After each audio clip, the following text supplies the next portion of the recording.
الحمد لله وكفى والصلاة والسلام على عباده الذين اصطفى أما بعد فقد قال الله تعالى في القرآن الكريم وفي محكم التنزيل بعد أعوذ بالله من الشيطان الرجيم بسم الله الرحمن الرحيم إنا أعطيناك الكوثر فصل لربك وانحر إن شانئك هو الأبتر صدق الله مولانا العليم وقال حبيبنا ونبينا محمد صلى الله عليه وسلم من وجد ساعة لأن يضحي فلم يضحي فلا يحضر مصلانا صدق رسول الله صلى الله عليه وسلم. பெருகி வரும் கருணையினால் பேருலகை காத்தாலும் ஈருலக இரட்சகன் இணைதுணை அற்றவன் எல்லாம் வல்ல அல்லாஹ்வை போற்றி புகழ்ந்தவனாக ஸலவாத்தும் சலாமும் சத்தியத்தின் காவலர் நித்திய மர்மை வாழ்வுக்கு வித்திட்ட உத்தமர் உலகம் போற்றும் சர்தாரே ஆலம் சாந்தி நபிநாதர் முஹம்மது முஸ்தபா ஸல்லல்லாஹு அலைஹி வஸல்லம் அன்னவர்கள் மீதும் அன்னாரின் வாழ்க்கை வழிமுறைகளை எடுத்து நடந்த உயிரிலும் மேலான உத்தம சஹாபாக்கள், தாபிஊன்கள், தபா தாபீன்கள், முஃமின்கள், முஸ்லிம்கள், நல்லோர்கள் அனைவர்கள் மீதும் சாந்தியும் சமாதானமும் உண்டாவதாக என்று வேண்டியதன் பின் இறை அலைபேற்றி பள்ளியிலே ஒன்று கூடியிருக்கக்கூடிய அல்லாஹ்வின் நல்லடியார்களே, எவையெல்லாம் எம் வாழ்வில் எம்மவன் எடுத்து நடக்கும்படி கட்டளை பிறப்பித்திருக்கிறானோ அவைகளை எடுத்து நடக்கும்படியும் எவைகளை விட்டு விலகி தவிர்ந்து நடக்கும்படி கட்டளை பிறப்பித்திருக்கிறானோ அவைகளில் இருந்து முற்றாக விலகி தவிர்ந்து நடக்கும்படியும் முதலில் குறைகள் நிறைந்த அடியேனுக்கும் அப்பால் உங்களுக்கும் வசியத்தும் நசீகத்தும் தக்குவாவை கொண்டும் உபதேசம் செய்து கொள்கிறேன். மேலான சங்கையான சகோதரர்களே, நேரம் காலம் சுருக்கமாக இருக்கின்ற காரணத்தினால் விலாவாரியாக எந்த ஒரு விடயத்தையும் பேச முடியாது. அதனால நேரடியாக சுருக்கமாக சில தெளிவுகளை உங்களுக்கு முன்னால முன்வைக்கலாம் என இன்ஷா அல்லாஹ் எண்ணி இருக்கிறேன். எடுத்துக்கொண்ட தலைப்பு வறுமையும் அதற்கான தீர்ப்பும். வறுமையும் அதற்கான தீர்ப்பும். கண்ணியத்துக்குரிய சகோதரர்களே, வறுமை கஷ்டம் நஷ்டம் ஏழ்மை என்று சொல்லுவோம். இந்த வறுமை இருக்கிறதானே, இது ஒரு லேசான விடயம் அல்ல. இந்த வறுமைக்காக வேண்டி சமுதாயத்தில எத்தனையோ ஆண்கள் பெண்கள் தன்னுடைய மார்க்கத்தை விட்டு மதம் மாறி போற செய்தி எங்களுக்கு தெரியும். நாளாந்தம் அங்க இங்க இந்த செய்தி அடிபட்டு கொண்டே இருக்குது. ஏன்?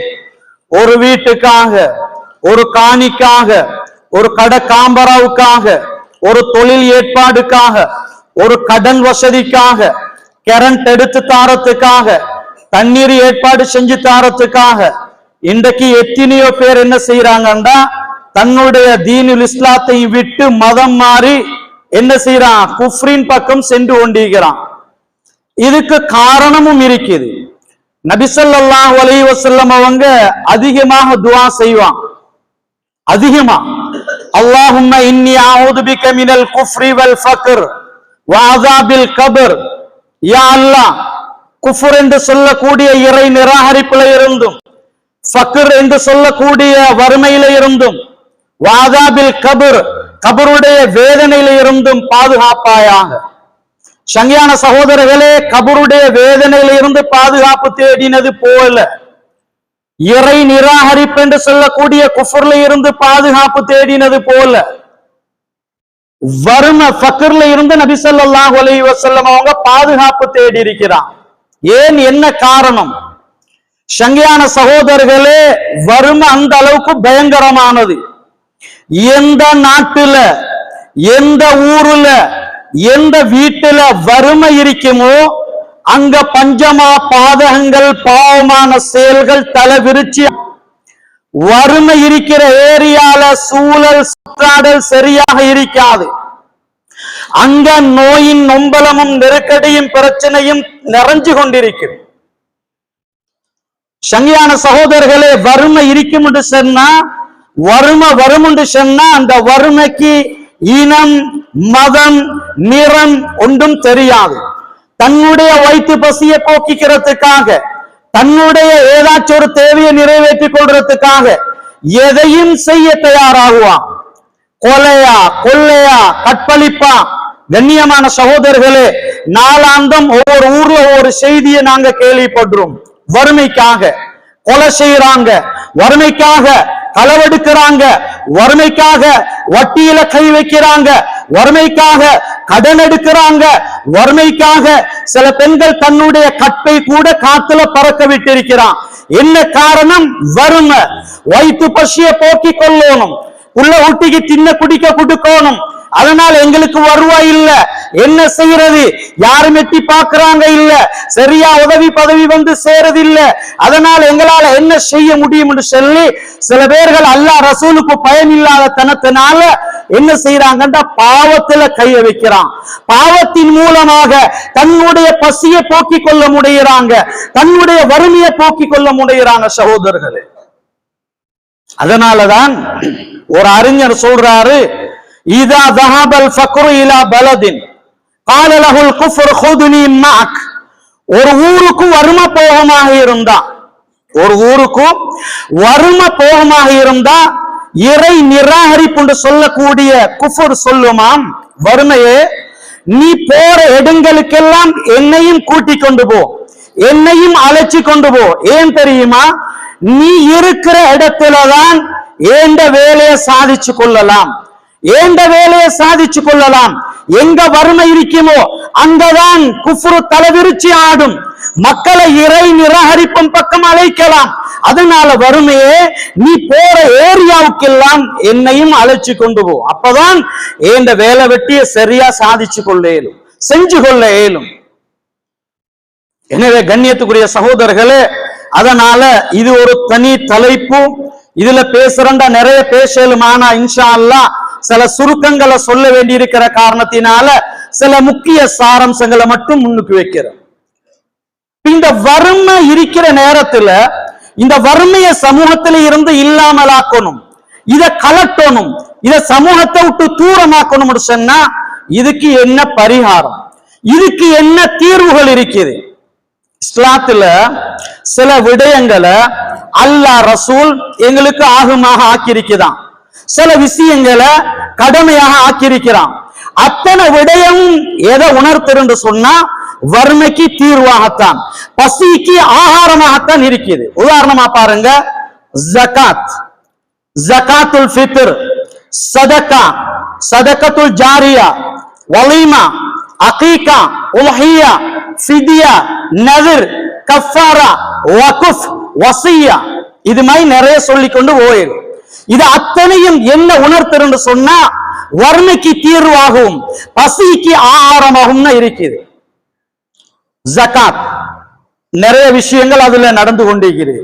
ஏழ்மையில வறுமையில அந்த கோட்டில இருக்கக்கூடியவங்களுக்கு நிறைய ஒரு தீர்வாகத்தான் ஜகாத் இருக்குது. அதே மாதிரி தான் கண்ணியத்துக்குரிய சகோதரர்களே, ஜகாத்துல் ஃபித்ர், ரமலானுடைய நோம்ப பிடிக்கிறோமா, ஈதுல் ஃபித்ருடைய அந்த நோம்பு பெருநாளுடைய தினத்துல ஏழை எளியவங்க நல்லா திண்டு குடிச்சு சந்தோஷமாக பெருநாளை கொண்டாடணும்ன்றதுக்காக என்ன செய்யப்பட்டிருக்குது? இஸ்லாத்துல ஜகாத்துல் ஃபித்ர கடமையாக ஆக்கப்பட்டிருக்குது. ஏன்? அன்றைய நாளையில யாரும் பசியோடு இருக்க கூடா, எல்லாரும் தின்னோடும் குடிக்கணும், சந்தோஷமாக பெருநாளை கொண்டாடணும். அதுக்கு ஒரு தீர்வாக, அதுக்கு ஒரு ஆகாரமாகத்தான் ஜகாத்துல் ஃபித்ர் பெருநாளுடைய தினத்துல இருக்குது. அதே போல அகீகா, ஆம்புள்ள புள்ள கிடைச்சிருச்சா, உங்களுக்கு வசதி இருக்குதா, 2 ஆட்டை அறுத்து அகீகா கொடுங்க. ஏன்? ஏழைகளுக்கு ஒரு தீர்வாக இருக்கட்டும், பசிக்கு ஒரு ஆகாரமாக இருக்கட்டும். கண்ணியத்துக்குரிய சகோதரர்களே, ஒரு பெண் குழந்தை கிடைச்சிருக்குதா, நீங்க ஒரு ஆட்டை அறுத்து அகீகா கொடுங்க, அது ஏழை எளியவங்களுக்கு ஒரு தீர்வாக, பசிக்கு ஒரு ஆகாரமாக இருக்கட்டும். கல்யாணம் முடிக்கிறீங்களா, கல்யாணம் முடிக்கிறீங்களா, ஒரு ஆட்டை அறுத்து என்ன செய்யுங்க, நீங்க வலிமா கொடுங்க. ஏன்? இதுல ஏழை எளியவங்களுக்கு நிறைய பிரயோசனம் இருக்குது. அதனாலதான் குறிப்பா நபி ஸல்லல்லாஹு அலைஹி வஸல்லம் சொன்னாங்க, வலிமால கெட்ட வலிமா எது தெரியுமா? வலிமால கெட்ட வலிமா, விருந்துல கெட்ட விருந்து எது தெரியுமா? ஏழைகளை அழைக்காம, ஏழைகளுக்கு அழைப்பு கொடுக்காம, வெறுமின சொத்து செல்வம் உள்ளவங்களுக்கு மாத்திரம், வசதி வாய்ப்புல உள்ளவங்களுக்கு மாத்திரம் அழைப்பு கொடுத்து வலிமா கொடுக்கிறீங்களே, இதுதான் ஆக கெட்ட விருந்து, ஆக கெட்ட வலிமா என்ற செய்தியை சொன்னாங்க. ஏன்? இங்க ஏழைகள் முன்னுரிமைப்படுத்தப்படணும் என்பதற்காக. அதே மாதிரி கண்ணியத்துக்குரிய சகோதரர்களே, இது போல நிறைய விஷயங்களை சொல்லலும். அதுல அடுத்த பிரதானமானதுதான் சதக்கா, சதக்கத்துல் ஜாரியா. சதக்கா கண்ணியத்துக்குரிய சகோதரர்களே, வறுமையில இருக்கக்கூடியவங்களுக்கு நிறைய ஒரு தீர்வு தான் சதக்கா. சதக்கான்னு சொல்றது ஒரு லேசான விஷயம் அல்ல. தான தர்மம் செய்யறது இருக்கிறதானே, இது ஒரு லேசான விஷயம் அல்ல சகோதரர்களே. நபி ஸல்லல்லாஹு அலைஹி வஸல்லம் சொன்னாங்க, தாவ மரலாக்கும் பிஸ்ஸதகா. உங்கள் ஒருத்தருக்கு நோயா, நீங்க வியாதியா இருக்கிறீங்களா, நீங்க வியாதியில பிடிபட்டு இருக்கிறீங்களா, நீங்க முதலாவது சதக்கா செஞ்சு தர்மம் செஞ்சு நீங்க சிகிச்சையை தேடிக்கொள்ளுங்க. முதலாவது கலிமா சொன்ன முஸ்லிம்கள், முஸ்லிம்களுடைய எண்ணம் சதக்கால தான் நோய்க்கு சிகிச்சையை தேடும். இரண்டாவது தான் பெனடோல், இரண்டாவது தான் மருந்து மாத்திரை. இன்றைக்கு கண்ணியத்துக்குரிய சகோதரர்களே, தர்மத்துல சதக்கால எங்களுக்கு நம்பிக்கை இல்லை. அதனால என்ன செய்யறோம்? தலைவலியா, காய்ச்சலா, சளி வருத்தமா, மூட்டு வலியா, முதுகு வலியா, முதலாவது 2 பெனடோலத்தை நடிக்கிறது. ஏன்? அதுல நம்பிக்கை. ஆனா நபி ஸல்லல்லாஹு அலைஹி வஸல்லம் சொன்னாங்க, தாவ மரலாக்கும் பிஸ்ஸதகா.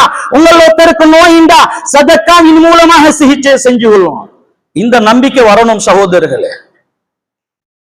அதே மாதிரி இல்ல, அஸ்ஸதகா ரத்துல் பலா, பலாய் முசீபத்தை விட்டு பாதுகாக்கிற ஒரு தன்மை இருக்கும்டா, அது சதக்காவுக்கு மட்டும்தான் சகோதரர்களே. அஸ்ஸதகா தம்னஉல் கரக் வஷ்ஷரக் வல் கரக்.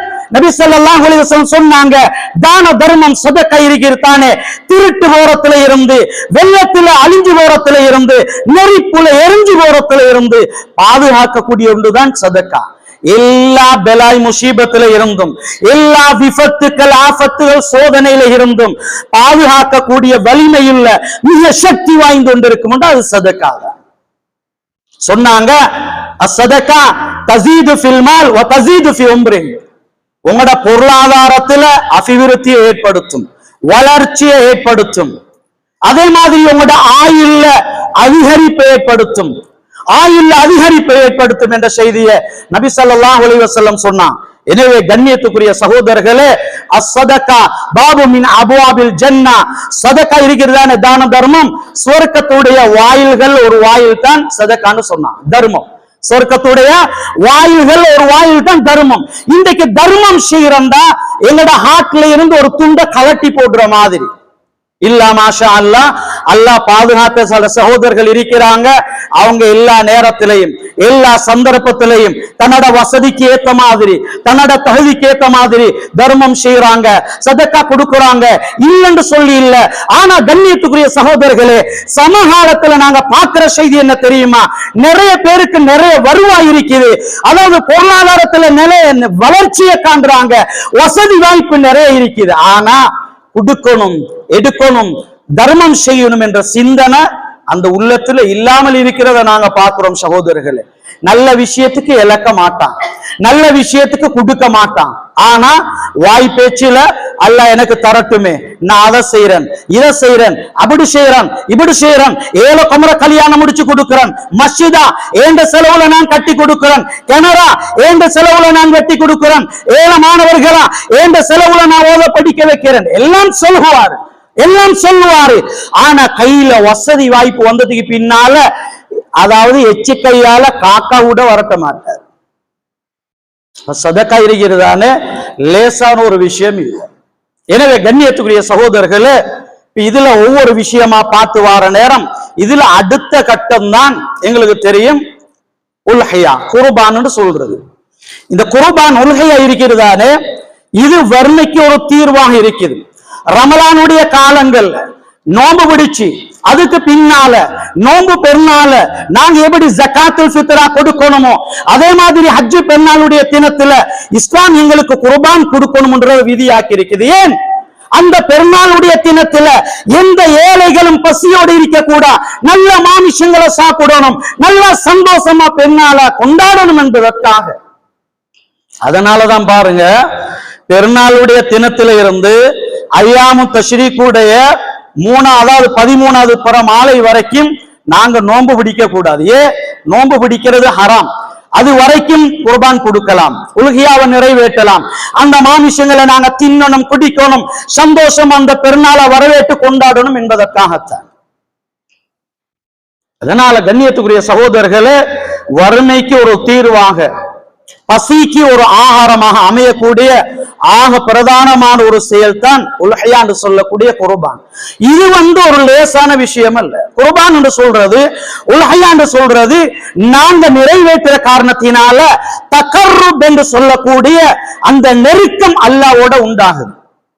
நாங்க எந்த அளவுக்கு வலிமை, அதாவது உல்ஹியாவை கொடுக்கிறோமோ, குர்பானை நிறைவேற்றுவோமோ, அந்த அளவுக்கு அல்லாஹ்க்கும் எங்களுக்கு மத்தியில தகர்ருப் என்று சொல்லக்கூடிய அந்த இணக்கப்பாடு ஏற்படுகிறது.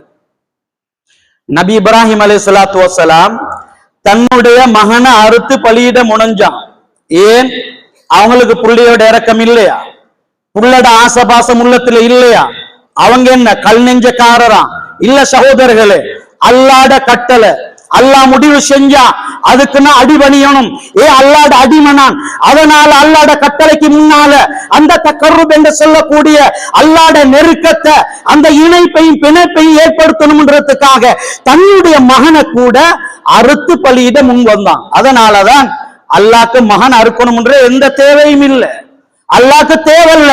அல்லாஹ் ஏழையும் அல்ல, கோழையும் அல்ல, அல்லாஹ் கஞ்சனும் அல்ல, மனுஷன் அறுக்க வைக்கணும்ன்ற தேவையும் இல்ல. அல்லாஹ் அந்த நபி இப்ராஹிம் அலைஹிஸ்ஸலாத்து வஸ்ஸலாம் அவங்களோட உள்ளத்துல எதிர்பார்த்தது என்ன தெரியுமா? அடிமைத்தனம் இருக்கிறதா? எனக்காக எதையும் இழக்கிறாரா?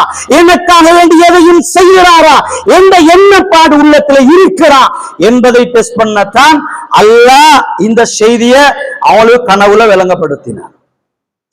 அல்லாஹ்வே சொல்றான், நபி இப்ராஹிம் அலைஹிஸ்ஸலாத்து வஸ்ஸலாம் அவங்க மகன் அறுக்கிறதுக்காக முனைந்த நேரம் அல்லாஹ் சொல்றான், யா இப்ராஹிம், ஏ இப்ராஹிமே, வஃபதைனாஹு பிதிபிஹின் அலீம், உங்களுக்கு நாங்க ஒரு மகத்தான அறுப்பை தந்துகிறோம்.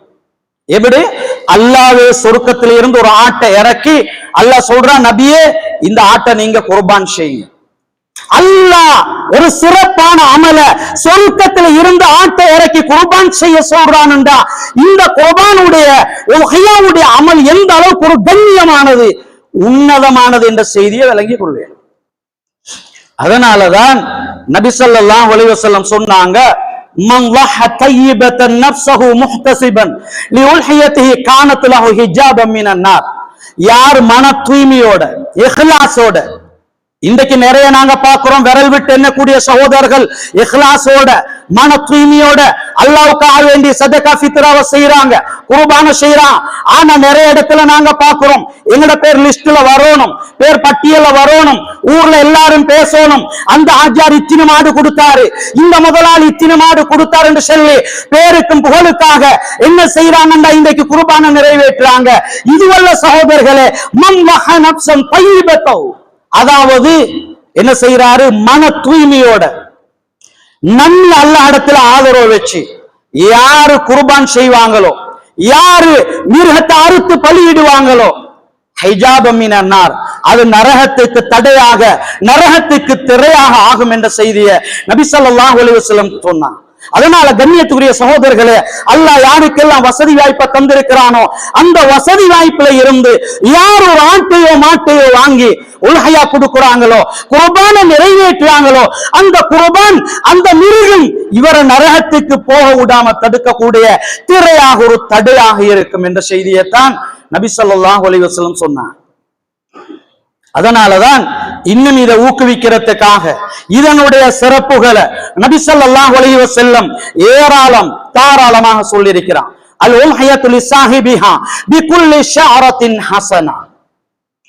அலோஹியத்துலி சாஹிபிஹா பிகுல்லி ஷஹரத்தின் ஹஸனா. யார் ஒரு ஆட்டையோ மாட்டையோ அறுத்து உல்ஹியா கொடுக்குறாங்களோ, குர்பான் கொடுக்குறாங்களோ, அந்த மிருகத்துடைய உடம்புல எத்தனை முடிகள் எத்தனை ரோமங்கள் இருக்குமோ அத்தனை முடிகள் அளவு ரோமங்கள் அளவு அந்த குர்பான் செஞ்சவருக்கு நன்மை கிடைக்கும் என்ற செய்தி நபி ஸல்லல்லாஹு அலைஹி வஸல்லம் அவங்க சொன்னாங்க.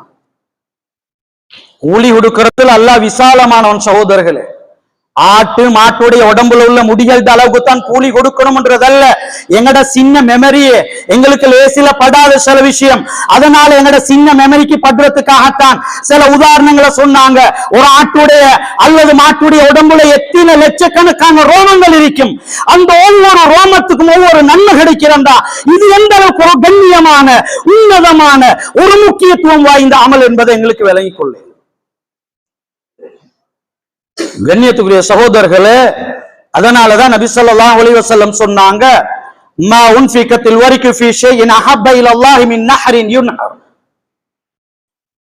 நபி ஸல்லல்லாஹு அலைஹி வஸல்லம் சொன்னாங்க, பெருநாளுடைய தினத்தில் மா உன்ஃபிகத்தில் வரிகு ஃபீ ஷைஇன் அஹப்ப இலல்லாஹ், பெருநாளுடைய தினத்தில் நாங்க செலவழிக்கக்கூடிய செலவுகள்ல அல்லாஹ்வுக்கு ஆக விருப்பமான ஆக விரும்பத்தக்க ஒரு செலவு இருக்குமுண்டா நாங்க மிருகங்களை அறுக்கிறதுக்காக குர்பான் கொடுக்கிறதுக்காக செலவழிக்கக்கூடிய செலவு என்ற செய்தியை நபி ஸல்லல்லாஹு அலைஹி வஸல்லம் சொன்னாங்க. உதாரணமா பெருநாளுடைய நாளையில நாங்க ஆடைகளை வாங்குவோம், காலணிகளை பாதணிகளை ஆண்கள் பெண்கள் எல்லாரும் வாங்குவான்.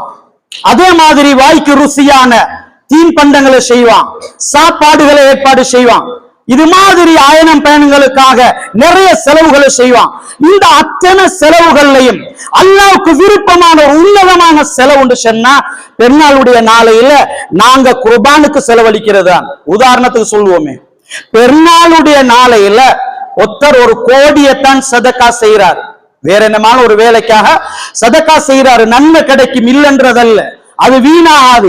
ஆனா ஒரு கோடி அன்றைய நாளில செலவழிக்கிறதை விட நபி ஸல்லல்லாஹு அலைஹி வஸல்லம் சொன்னாங்க, குர்பானுக்காக உல்ஹியாவுக்காக ஒரு மனிதர் செலவழிக்கிறாரு, அந்த செலவு அன்றைய நாளையில அல்லாஹ்வுக்கு மிக விருப்பமானது என்ற செய்தியை நபி ஸல்லல்லாஹு அலைஹி வஸல்லம் சொன்னாங்க. அதனால கண்ணியத்துக்குரிய சகோதரர்களே, எந்த கட்டத்துல எந்த நேரத்துல எந்த காலங்கள்ல எதை செஞ்சா நன்மை அதிகமா கிடைக்குமோ, அல்லாஹ் ரசூலுடைய அன்பும் அரவணைப்பும் கிடைக்குமோ அது அந்தந்த நேரத்துல நாங்க அடைஞ்சு கொள்ளணும். ஏன் தெரியுமா? அடுத்த வருஷம் இந்த சந்தர்ப்பம் எங்களுக்கு கிடைக்குமா இல்லையான்றது தெரியா. அடுத்த வருஷம் நாங்க உயிரோட இருப்போமா தெரியா. அடுத்த வருஷம் எங்கட கையில மடியில வசதி வாய்ப்பு இருக்குமா இல்லையா தெரியா. சகோதரர்களே, இன்றைக்கு நடக்கக்கூடிய அனர்த்தங்கள், வெள்ள பரளியங்கள், பூகம்பம், பூமி அதிர்ச்சிகள், நேற்றைய தினம் கோட்டிபத்தியா இருந்தவங்க, கோடீஸ்வரர்களா இருந்தவங்க, இன்றைய நாளையில ஒரு பனிசுக்காக, ஒரு ரொட்டி துண்டுக்காக, ஒரு சாப்பாட்டு பார்சலுக்காக கியூல போலில நிக்கிறத நாங்க பாக்குறோமா இல்லையா?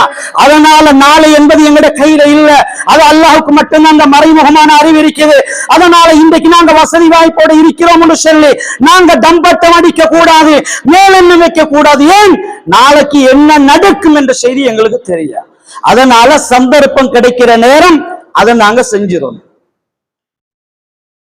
கண்ணியத்துக்குரிய சகோதரர்களே, நபி ஸல்லல்லாஹு அலைஹி வஸல்லம் அவங்க சொன்னாங்க இந்த குர்பானுடைய விஷயத்துல, மன் வஜத சஅத்தன் லிஅன் யுலஹிய ஃபலம் யுலஹி ஃபலா யஹதுரு முஸல்லானா. ஒரு மனிதருக்கு ஒரு ஆட்டை வாங்கி குர்பான் செய்ய வசதி வாய்ப்பு இருந்தும், என்ன சொன்னாங்க? ஒரு ஆட்டை வாங்கி குர்பான் செய்ய வசதி இருந்தும் ஃபலம் யுலஹி, அவர் குர்பான் கொடுக்கலண்டா, உல்ஹியாவை நிறைவேற்றலண்டா, ஃபலா யஹதுரு முஸல்லானா, நாங்க தொழுகிற இடத்துக்கு வரவானம்னு ரசூலுல்லாஹ் சொன்னாங்க. என்ன சொன்னா? நாங்க தொழுகிற இடத்துக்கு வரவானம். சும்மா அங்க இங்க தொப்பி ஒன்றை இழுத்து போட்டுக்கொண்டு சும்மா படம் காட்டுறதுக்கு ஏன் நீங்க தொழுகிற இடத்துக்கு வரணும்? வசதி வாய்ப்பு நிறைய இருக்குது, ஏராளம் தாராளம் கொடுக்கலாம். ஆனா கஞ்சத்தனம், கருமித்தனம் இவருக்கு விருப்பம் இல்ல. துனியால வேற என்னத்துக்கோ இழக்கிறாரு, லட்சக்கணக்கு கொடுக்கிறாரு. ஆனா ஒரு நல்ல விஷயம், அது ஏழைகளுக்கு தீர்வாக அமையட்டுமே, அவங்க துஆ செய்யட்டுமே என்ற எண்ணம் இல்லாம யாரு செலவழிக்காம இருக்கிறாங்களோ அவங்க நாங்க தொழுகிற இடத்துக்கு வரவானம்னு சொன்னான். எவ்வளவு ஒரு எச்சரிக்கையான ஒரு பயங்கரமான ஹதீஸ் சங்கையான சகோதரர்களே. ஆனா எங்கட மீட்டருக்கு படுகுது இல்லை. அதுலயும் கவலையான செய்தி என்ன தெரியுமா? ஒரு காலம் இருந்துச்சு, ஹஜ்ஜு செய்யறதா இருந்தாலும் சின்னொரு தொகை பணம் இருந்தா ஹஜ்ஜ தாராளமா நிறைவேற்றலாம். சின்னொரு தொகை பணம் கையில் இருந்தா ஒரு மாட்டையோ ஆட்டையோ குர்பான் செய்திருக்கலாம். ஒரு காலம் அப்படி இருந்துச்சு. ஆனா என்னமோ தெரியா, மனிதர்கள்ட உள்ளத்துல இன்றைக்கு நிறைய, அதாவது தேவன்ற எண்ணப்பாடு வந்து நிறைஞ்சிருச்சு. எங்க போனாலும், எந்த லைன்ல சிந்திச்சாலும், எங்க பார்த்தாலும் என்னமாலும் வருவாய்க்கான வழியையும் தான் செய்யறாங்களே தவிர அதுல மக்களுக்கு பிரயோஜனம் இருக்கிறதா, ஏழை எளியவங்களுக்கு நிறைய பிரயோஜனமா இருக்கிறா என்ற விஷயத்தை யோசிக்கிறாங்க இல்ல. என்ன காரணம் தெரியுமா? இப்ப பாருங்க, ஒரு ஹஜ்ஜு செய்ய நினைச்சு பார்க்கல. சாதாரண ஒரு வருமானத்துல இருக்கக்கூடியவங்களுக்கு ஹஜ்ஜ நினைச்சும் பார்க்கல. 23 லட்சம், 24 லட்சம், 25 லட்சம் ஒரு கணவன் மனைவி ஹஜ்ஜு செய்யறா யோசிச்சு பாருங்களேன். எல்லாம் விலை பெய்திருச்சு. அதே மாதிரி ஒரு ஆடு மாட்டை விடுங்களே, ஒரு ஆட்டை ஒரு நடுநிலைமையான வசதி வாய்ப்புல உள்ளவங்களுக்கு வாங்கி கொடுக்க ஏழுமாண்டு யோசிச்சு பாருங்களேன். ஆட்டுடைய விலைய தங்கத்தை விட இன்றைக்கு ஆடு மாடு வேலை. அதுவும் இந்த சீசன்ல, இந்த மாதங்கள்ல நிறைய இடங்கள்ல மாடு கூட தட்டுப்பாடு. ஏன்? செய்திகள் கேள்விப்பட்டோம், முன்னால குர்பானுடைய சீசன் வருகிறது, அதனால எல்லாரும் என்ன செய்யறாங்க, ஸ்டாக் பண்றாங்க மாடுகளை. உயர்ந்த விலைக்கு விற்கலாம், பொறுமதியா விற்கலாம், நிறைய சம்பாதிக்கலாம் என்ற எண்ணத்துல கண்ணியத்துக்குரிய சகோதரர்களே, முதலாவது ஒரு விஷயத்தை நாங்க விளங்கணும். குர்பானுடைய மாடு நாங்க சேர்க்கிறதும் தவறல்ல, வியாபாரம் செய்யறதும் தவறல்ல. இஸ்லாம் வியாபாரத்தை வலியுறுத்துது. ஆகுமான முறையில, ஹலாலான முறையில எங்களுக்கு எந்த உழைப்பையும் செய்யலாம், அதுல தப்பும் இல்ல, தவறும் இல்லை. ஆனா நாங்க சொல்ற விஷயம் என்ன தெரியுமா? சொற்ப லாபத்துக்காக மக்களுக்கு பிரயோஜனம் அளிக்கக்கூடிய, சில கடமைகளுக்கு பாதிப்பு ஏற்படுத்தக்கூடிய சில வருவாயை இன்றைக்கு செஞ்சு கொண்டிருக்கிறாங்களே, இதுதான் கவலை. ஏனென்றா இன்றைக்கு ஆட்டுக்கும் மாட்டுக்கும் செல்ற விலை இருக்கிறதானே கண்ணியத்துடைய சகோதரர்களே. முந்தைய ஒரு காலத்துல ஆட்ட மாட்ட பார்ப்பாங்க, ஒரு விலை அடிப்பான். இப்ப வாய்க்கு என்ன விலை வருகிறதோ அதுதான் விலை. சும்மா அபகத்த மாடு, அதுக்கு நடக்கவும் சீவன் இல்லை, ரோட்ல பக்கால் அடிச்சு தெரியுது, காலெல்லாம் மூட்டம் சில மாடுகள் பாக்குறீங்க தானே, அதுக்கு எலும்பி நடக்க சீவன் இல்லை, மெலிஞ்சு. அந்த மாட்டை கொண்டு வந்துட்டு செல்ற வேலை என்ன தெரியுமா? ஆஜி மாடு எடுக்க போறீங்களா, குர்பான் கொடுக்க போறீங்களா, இதுக்கு ஒரு 3 லட்சம் தான், அதுக்கு 2 வருஷமும் பூர்த்தி இல்ல, எலும்பி நடக்க சீவன் இல்ல, உடம்புல சரியான பசப்புடி பொண்டு இல்ல, அதே உஜார் இல்லாம இருக்குது, விலை 3 லட்சம். கண்ணியத்துக்குரிய சகோதரர்களே, உங்களோட ஊரையும் விட எங்கட ஏரியால ஆடு மாடுகள் நிறைய இருக்கு. எங்கட ஏரியா தெரியும் தானே, நிறைய ஆடு மாடுகள் குளத்துல ஏரியால போயிட்டு பார்த்தா மனிதர்களை விட ஆடு மாடு தான் கூட. ஆனா கண்ணியத்துக்குரிய சகோதரர்களே, பெருநாளுடைய தினத்துல ஒரு ஆட்டைய மாட்டைய குர்பான் செய்யும் விலையை விசாரிச்சா தங்கத்தை லேசா பவுன் கணக்குல எடுக்கலும், கிலோ கணக்குலையும் எடுக்கலாம். ஆனா ஆடு மாடு எடுக்கிறது கஷ்டம். ஏன்? சின்ன வயசு மெலிஞ்ச ஒரு மாட்டுக்கு சொல்றது உபரிமா 2.5 லட்சம், 3 லட்சம், 4 லட்சம். கண்ணியத்துக்குரிய சகோதரர்களை, ஒரு விஷயத்தை நல்லா யாது வச்சு கொள்ளுங்க. அற்ப லாசத்துக்காக, அற்ப ஒரு வருவாய்க்காக நான் தின்னணும், குடிக்கணும், வீடு வாசல் கட்டணும், வாகனம் எடுக்கணும், நானும் எந்த பொண்டாட்டியும் பிள்ளையும் நல்லா திண்டு குடிச்சு என்ஜாய் பண்ணணும்ன்றதுக்காக யார் மேலதிகமா விலையை வச்சு வியாபாரம் செய்வாங்களோ, மேலதிகமாக அதுக்கு தகுந்த தாக்கத்தை வைக்காம மேலதிகமா யாரு லாபம் வச்சு பிசினஸ் செய்வாங்களோ, அல்லாஹ் அவங்களோட வியாபாரத்தில் உள்ள பரக்கத்தை அல்லாஹ் கலட்டி எடுப்பான், கலட்டி எடுத்துருவான். அதுக்கு பின்னால் அவர் லட்சக்கணக்கு தேடுவாரு, அங்க பொண்டாட்டிக்கு திடீரென்று சோம் இல்லா போகும், பிள்ளைகளுக்கு என்ன சரி வருத்தம் வரும், இல்லாட்டி இவருக்கு ஹார்ட்ல வருத்தம் அல்லது ஆக்சிடென்ட், என்ன சரி ஒரு இழப்பு வரும். எங்கட ஏரியால நாங்க பார்த்தோம், கிட்டத்தட்ட போன வருஷம் ஒருத்தர் 2 கோடி நஷ்டம். மாடு சேர்மிச்சாரு, இந்த விலைக்கு கொடுக்கலாம், இந்த விலைக்கு கொடுக்கலாம், அங்க இங்க இந்த தூர இடத்துல இருந்து வந்தான், வந்து எங்களுக்கு மாடு தாங்க ஆடு தாங்கன்னு கேட்ட நேரத்துல சென்ன விலை இருக்கிறதானே, அந்த விலை தாக்கி பிடிக்கல. 6 லட்சம், 7 லட்சம், 8 லட்சம் சென்னத்தோட சில பேர் வாங்கினாங்க, சில பேர் வாங்கல. கடைசியில எதிர்பார்த்த வியாபாரம் நடக்கல, 2 கோடிக்கு மேலால நஷ்டம்.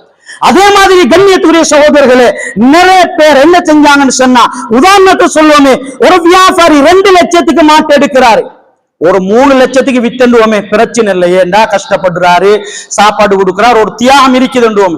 இது என்ன தெரியுமா? எடுத்தது 2 லட்சம், ஆனா இவர் சொல்ற விலை என்ன தெரியுமா? 4.5 லட்சம், 5 லட்சம்.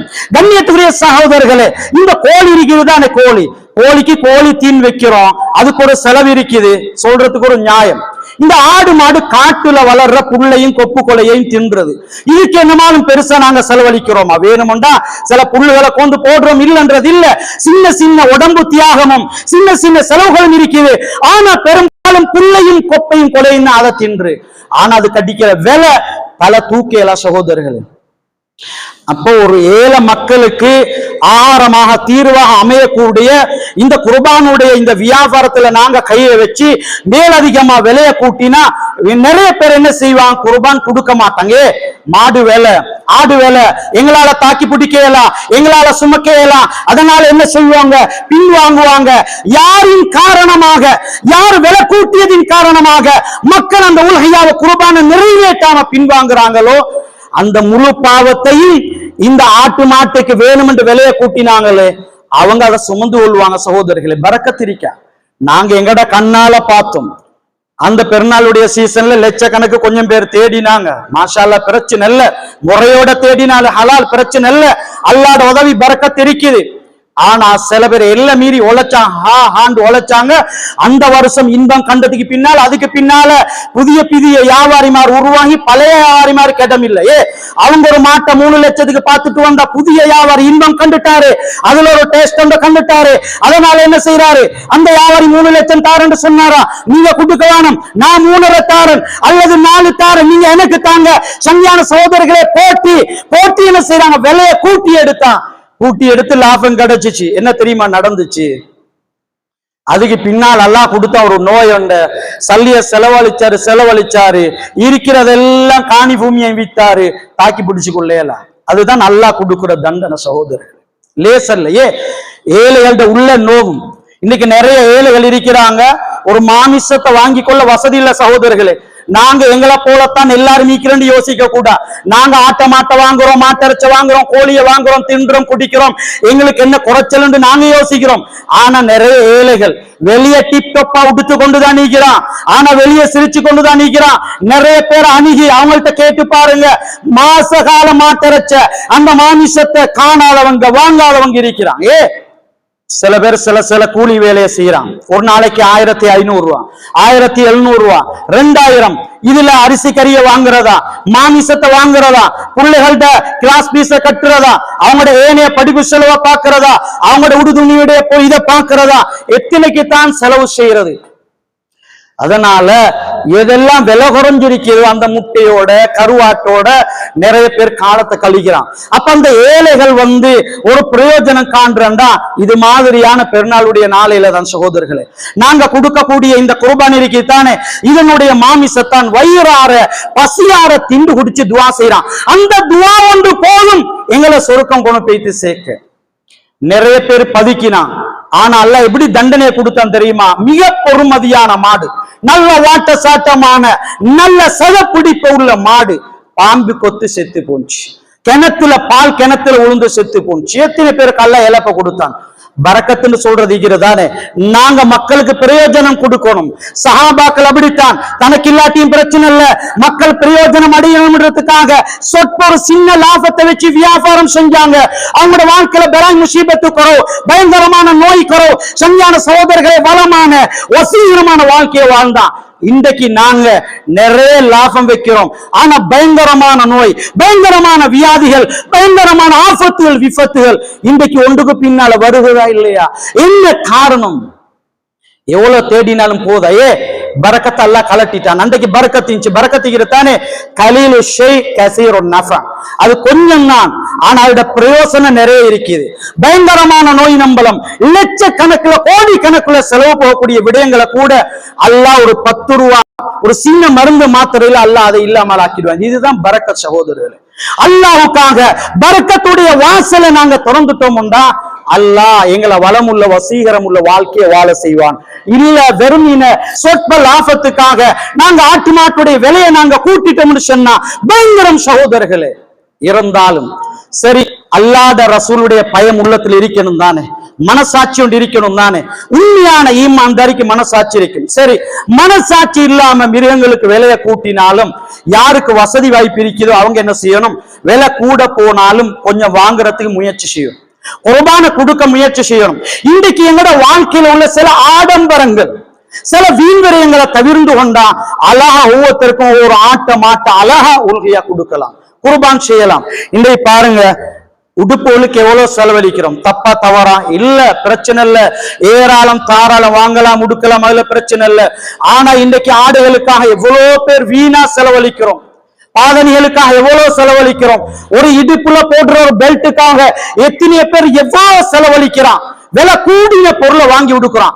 இதுல கொஞ்சம் குறைச்சி பாவம் அந்த ஏழைகள் சாப்பிடட்டும், அவங்களோட கண்ணீரை தொடச்சு நிம்மதியா இருக்கட்டும் எண்ணப்பாட்டோட நாங்க ஏழைகளுக்கு உதவியை செய்யணும் என்ற எண்ணத்தோட இந்த குர்பானை செஞ்சா எவ்வளவு துவா எங்களுக்கு வரும் சகோதரர்களே, எங்களோட கபருக்கு எவ்வளவு வரும்.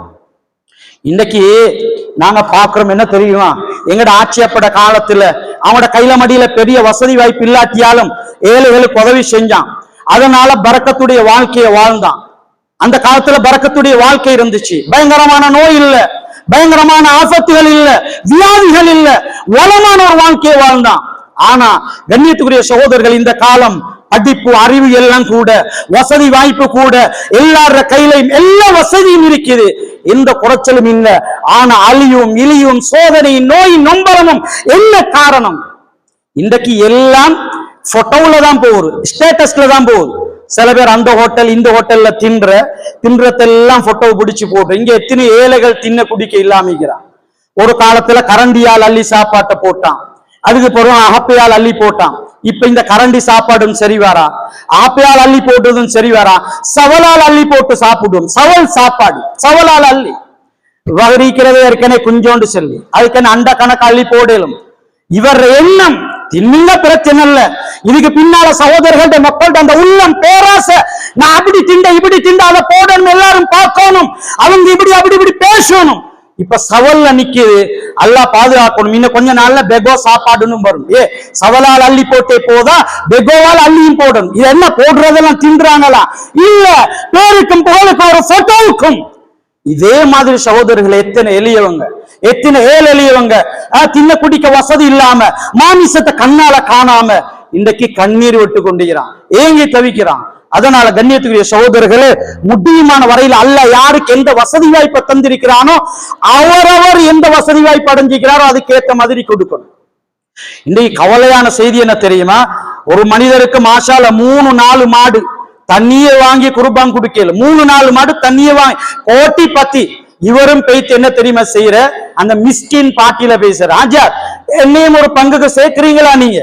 யாரு தனி மாடு குடுக்கலும் ஒன்றல்ல 3-4 குடுக்கலும் அல்ல வசதி வாய்ப்பு கொடுத்துக்கிறான். ஆனா உள்ள மதம் கொடுக்குது இல்ல, அதுக்கு இதுக்கு அவருக்கு இவருக்கு அந்த மந்திரி இந்த மந்திரி வாராறு லட்சக்கணக்கு தூக்கி கொடுக்கிறாரு. ஏன் மேடல பேசணும், அவர் எனக்கு 1 லட்சம் தந்தாரு 2 லட்சம் தந்தாரு, அதை செல்லத்தோட எல்லாரும் கை தட்டணும், ஆஜார் கொள்ளற தூக்கி போடுற. அது மாட்டுக்கு கூட எளியவங்க திண்டு குடிச்சு துவா செய்வான். இல்ல அந்த பங்குண்டு சேரல, அத பங்குண்டு என்ன சகோதரர்களே, இது பங்கு சிறப்பு. சில சிறப்பு, முதலாவது ஒட்டகம் கொடுக்கறதுதான் சிறப்பு, 2வது தனி மாடு, 3வது தனி செம்பரி ஆடு, அதுக்கு பின்னால தனி வெள்ள ஆடு, அதுக்கு பின்னாலதான் ஒட்டகத்துல 5, அதுக்கு அந்த ஒட்டகத்துல பங்கு சேர்றது, அதுக்கு பின்னாலதான் மாட்டுல 7 பேர் பங்கு சேர்றது. இந்த பங்குன்றது என்ன தெரியுமா, உங்களை மாதிரி சில ஏழைகள் இருக்கிறான், அன்றாடம் சின்ன சம்பளத்துல உள்ளவன், அப்ப அவங்களுக்கும் குர்பான் கொடுக்கணும்ன்ற ஆசை இருக்கு, அவங்க தான் தண்ணியை வாங்கி கொடுக்க வசதி இல்ல, அதனால என்ன செய்யறாங்க 7 பேர் பங்கு செய்யறான். ஆனா தண்ணி ஒரு மாட்டிய கொடுக்க வசதி இருந்தா நாங்க கொடுக்கணும் சகோதரர்களே. ஆனா சில பேருக்கு என்னமோ தெரிய உள்ள இடம் கொடுக்குது இல்லை, நாங்க கொடுக்குறோண்டா எங்கட கையால கொடுக்குறோண்டா உள்ள இடம் கொடுக்குது இல்ல. ஆனா யார் சரி தாரண்டா சுபானல முன்னால. இதை மட்டும் சொல்லிட்டு முடிக்கிறேன். ஒரு நாள் ஒருத்தர் இறைச்சி கடைக்கு போனாரு, இறைச்சி எடுக்க. அது 250 கிராம் இறைச்சி தாங்க, 250 கிராம். முதலாளி கேட்டார், என்னவா 250 கிராம், எந்த சக்க பல்லுக்குவா போதும், ஏண்ட இந்த வலது பக்கத்துக்கே போதாது. அவர் சொல்றாரு, இல்ல சொன்னா இல்ல அஜி, இந்த என்னண்டா பொண்டாட்டிக்கு பிரஷர், மிச்சம் இறைச்சி தின்றல்ல அவர். ஏன்னா மூத்த மகனுக்கு சுகர், அவர் மிச்சம் தின்றல்ல. ஏன்னா அடுத்த மகளிக்கிறதானே அவருக்கு கொலஸ்ட்ரால், இது மாதிரி சுகர் உண்டாரு, பிரஷர் உண்டாரு, கொலஸ்ட்ரால் உண்டாரு, எல்லாம் சொன்னாரு. அதுல அந்த நானும் என் கடைக்குட்டி சின்னவன் அவன் மட்டும்தான் கொஞ்சம் இறைச்சி துண்டு தின்ற. அப்படியா சரி என்று சொல்லி அவர் இறைச்சி போட்டு குடிச்சுட்டாரு. இப்ப கொஞ்சம் காலம் உருண்டோடினதை பின்னால குர்பானுடைய சீசன், ஹஜ்ஜு பெருநாள். அசருக்கு இறைச்சி கடை முதலாளி தொலை போறாரு. போனா நிர்வாகத்தோட ஒருத்தர் ஐ ஊயின்னு பெலாய் என்னடான்னு சொல்லி கிட்ட போய் பார்த்தா 250 கிராம் இறைச்சி எடுத்தாரு. அவர் சண்டை நிர்வாகத்தோட. என்ன சண்டை? என்ன உங்களுக்கு விளங்குற இல்லையா? நாங்களும் சண்டை வரி கட்டணும் தானே. ஏன் மூத்த மகள்கிட்ட பங்குங்க, ஏன் அடுத்த மகன்கிட்ட பங்குங்க. அவங்க கொஞ்சம் வெளிநாட்டுக்கு அல்லது வெளியூருக்கு போனா அவங்க இல்லைன்னு அர்த்தமா இருமா பங்க தரையிலாத சொந்த கண்ணியத்துடைய சகோதரர்களே. இறைச்சி கடையில போய் சொந்த சல்லியை கொடுத்து எடுக்கிற நேரம் 250 கிராம் அங்க கொலஸ்ட்ரால், இங்க பிரஷர், அங்க சுகர் சொன்ன மனுஷன் சும்மா அடைக்கிற நேரம் ஹோல்சேலா பிரஷர் வந்தாலும் பிரச்சனை இல்லை, கொலஸ்ட்ரால் வந்தாலும் பிரச்சனை இல்லை, பெத்தி கையில இருக்குது, நீங்க தாங்க. என்ன அர்த்தம் சகோதரர்களே? இதுதான் இன்றைக்கு நிறைய பேர் எனக்கு பாரு. இன்றைக்கு நிறைய பேருக்கு நடக்கிறது தான்.